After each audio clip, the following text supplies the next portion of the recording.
We're also getting an update now coming in from Galactic Federation. So one second, let me ground that a little differently. They say that we are in the middle of like some type of a belt. There's some type of a timeline that's going on where it's almost like not necessarily in the eye of the storm, but it's almost like we're in that's cute, like a meteor shower, energetically, physically. There's just a lot of stuff that keeps coming at us and hitting us. So the ability to die and rebirth through this over and over is going to be your greatest ally. Your ability to stop taking it all so seriously will benefit you as soon as you can get there. Somebody remind me of that later, motherfuckers.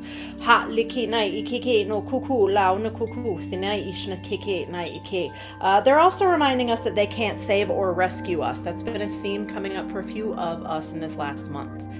They can't save or rescue us. It's going to be us rebirthing. And in that rebirthing, we hand over the pain to the netters, to the divine, so that we can embody and hold more light. So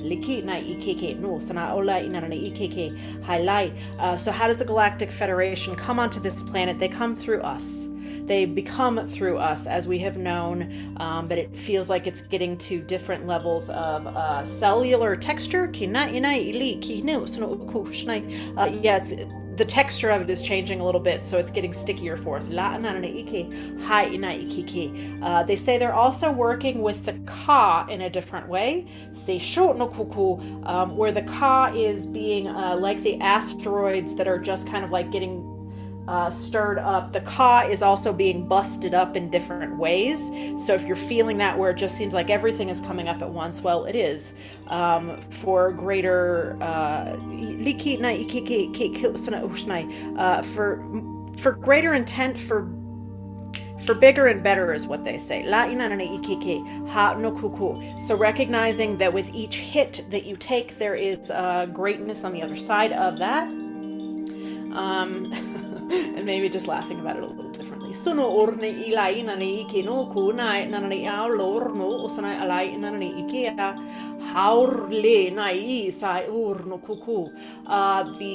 Thank you.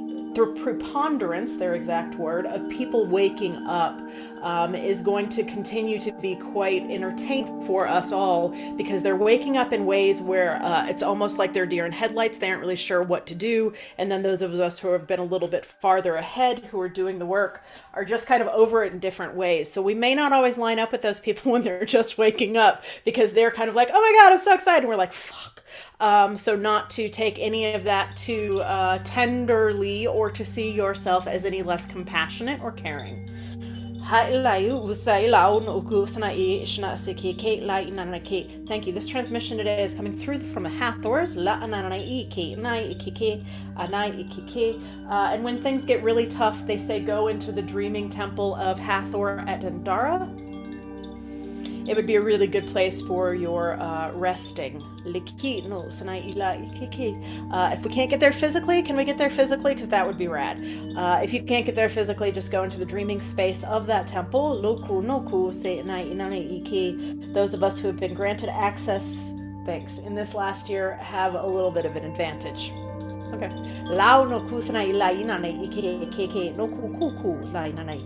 They say they're going to continue to throw the absurd at us. Things won't make sense the more that you're just like, okay, as long as it feels right within your cellular and energetic bodies, the more blessings that will come in exchange. And they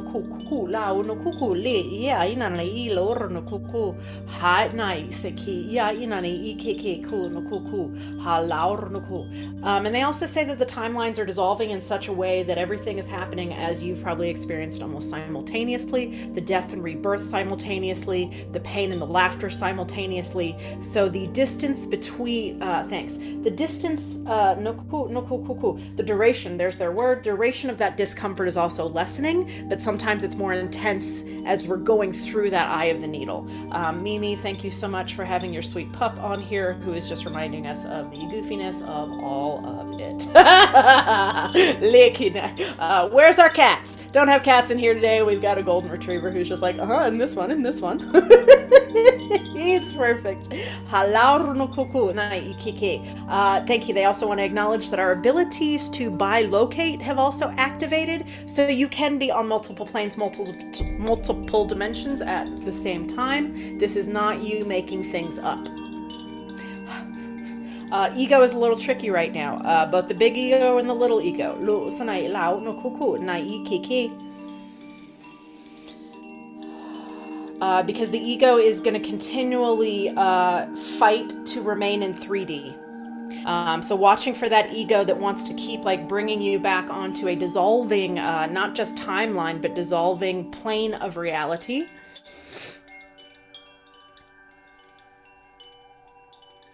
I know, and they keep saying like have more fun. Would you guys get a body and fucking show us how then?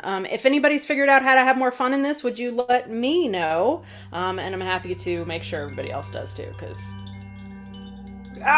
Liki no kuku na iki. Grace is our anchor word.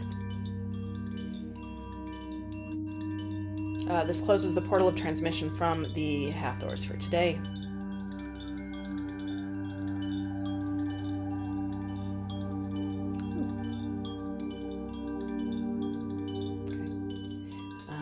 I was seeing if they wanted Q&A. They feel like there's another time that we will get to do that Q&A, so that would be kind of fun if we do get to ask them questions while that is open, because I didn't plan on that coming in today. But we will be working with Hathor today, because Hathor is the great healer. So for the Hathors to, interrupt us makes only perfect sense. And recognizing those interruptions are ultimately a benefit. And I think we've all kind of experienced that. We've been going through a timeline, or we've made a timeline jump, and then something kind of comes in and interrupts where we thought even that timeline jump was going. They want to know that everything right now is in our benefit, even if we can't see it, because that's cute.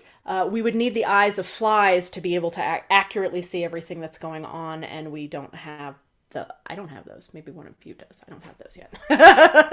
I can't see everything that's going on. We shouldn't be able to.